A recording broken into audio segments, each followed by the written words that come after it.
Salut tout le monde, aujourd'hui on va parler de frustration de l'échec et on va prendre pour exemple Zoro et une des scènes mythiques dans One Piece. Je te laisse regarder ça tout de suite. Avant qu'on commence la vidéo, sache que tu as un cadeau à aller chercher dans la description pour t'aider à améliorer ta vie tout simplement en se basant sur les mangas.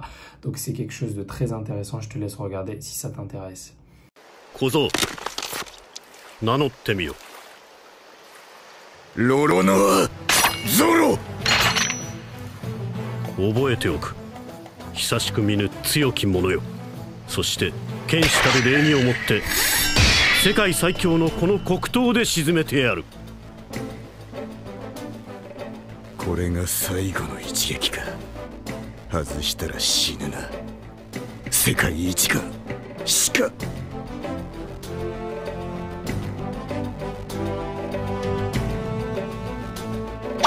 散れ。三刀流奥義三千世界。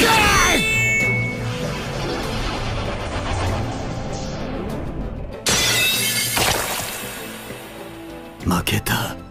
かなわねえ。俺が負けるなんて考えたことなかった。これが世界最強の力か。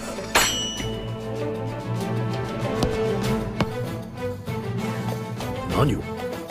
背中の傷は剣士の恥だ。見事。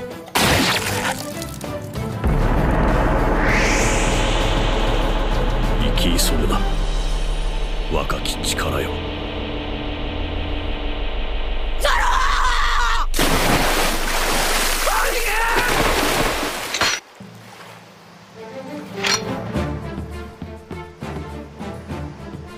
ゾロ。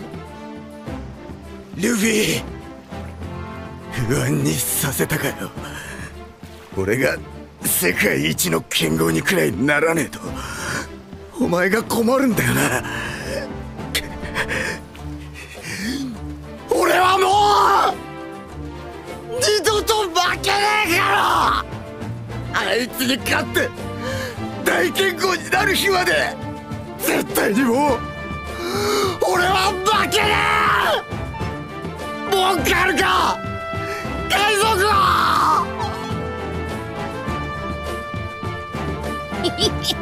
ない。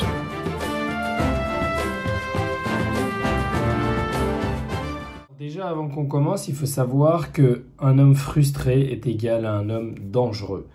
Quand quelqu'un est frustré, il peut faire tout et n'importe quoi. C'est à ce moment-là qu'il devient dangereux.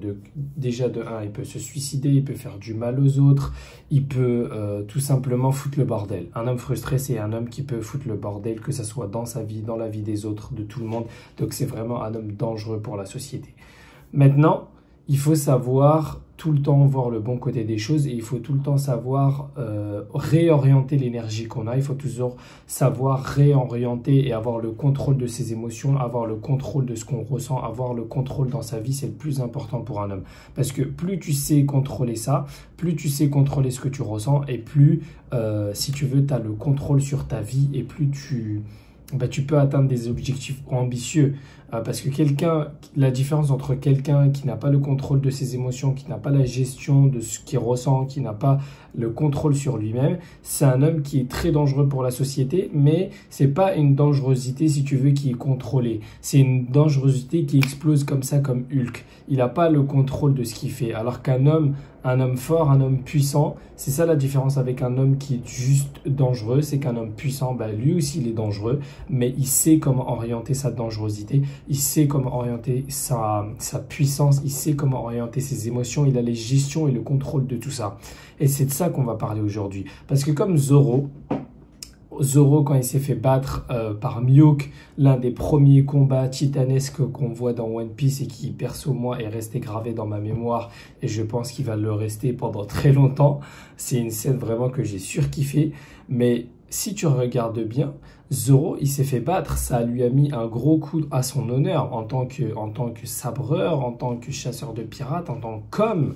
Il a ressenti cette blessure au fond de lui qui dit mais comment ça se fait? Genre moi j'ai envie de devenir le plus grand épéiste au monde et je me fais battre, mon aventure vient à peine de commencer, je me fais battre mais il était aux portes de la mort Zoro.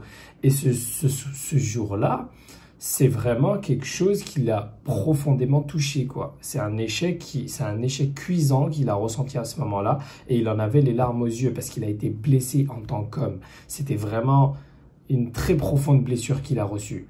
Et qu'est-ce qu'il a fait à ce moment-là? Il aurait pu s'apitoyer sur son sort, il aurait pu juste chialer et ne rien faire, il aurait pu genre juste subir cet échec et ne pas aller plus loin et abandonner ce rêve de devenir épéiste. Mais non, qu'est-ce qu'il a fait?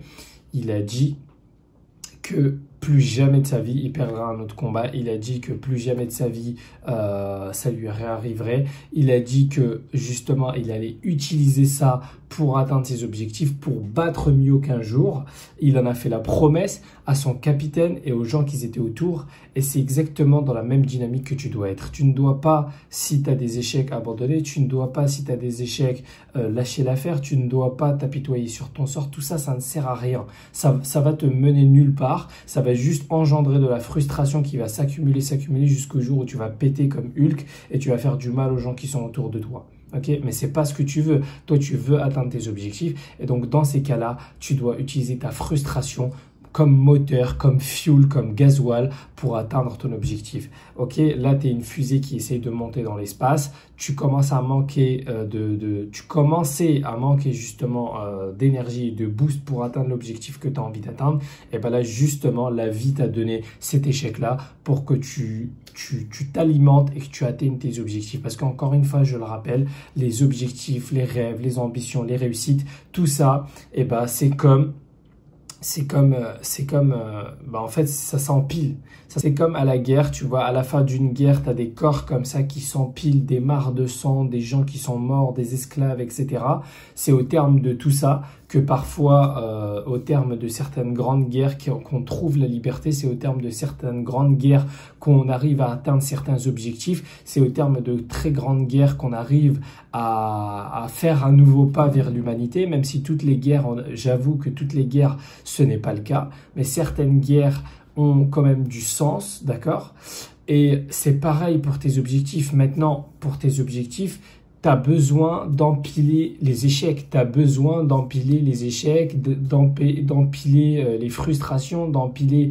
Tout ça, c'est normal, tu vois, pour l'atteinte de ton objectif. Si tu veux atteindre un objectif ambitieux, c'est obligé, d'accord? S'il n'y avait pas d'échec, s'il n'y avait pas de difficulté, s'il n'y avait pas de tout ça, bah, ton objectif ne serait pas ambitieux et tout le monde pourrait l'atteindre. Et il n'y aurait aucune valeur à ça. Ça serait même pas un objectif pour toi parce que c'est tellement simple. Il n'y a aucune difficulté, il n'y a aucun challenge. Alors que là, toi, pourquoi tu as envie de le faire?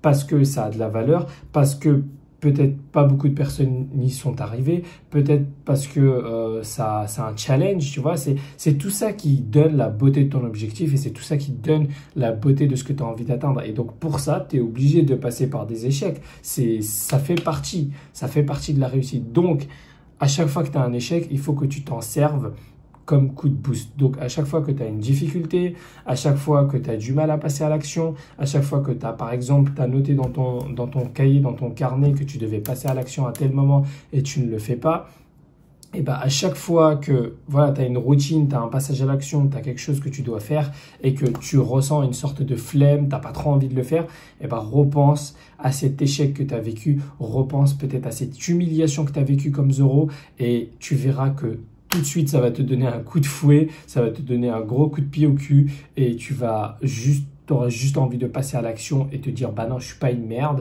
bah non, je suis pas la grosse merde du quartier. Non, moi je vais passer à l'action parce que j'ai envie d'atteindre cet objectif. Et tu vas te remémorer cette humiliation et cette frustration que tu as vécu ce jour-là et ça va te donner l'envie et l'objectif, ça va te donner l'envie d'atteindre ton objectif plus rapidement. Bon, bah en tout cas, j'espère que tu as apprécié cette vidéo. N'hésite pas à me dire ce que tu en penses dans les commentaires ou à me partager peut-être une des frustrations ou une des humiliations que tu as vécues et qui t'a peut-être permis d'atteindre certains de tes objectifs ou qui te permet actuellement d'atteindre un de tes objectifs. Mets-le-moi dans les commentaires. Je te rappelle aussi que tu as un cadeau à aller chercher dans la description. Donc, si tu as envie d'améliorer ta vie, de passer à l'action, de t'inspirer des mangas pour atteindre des objectifs plus ambitieux dans ta vie, je t'ai mis ça dans la description. Et puis moi je te dis like, abonne-toi, etc. On se retrouve à une prochaine vidéo. Ciao.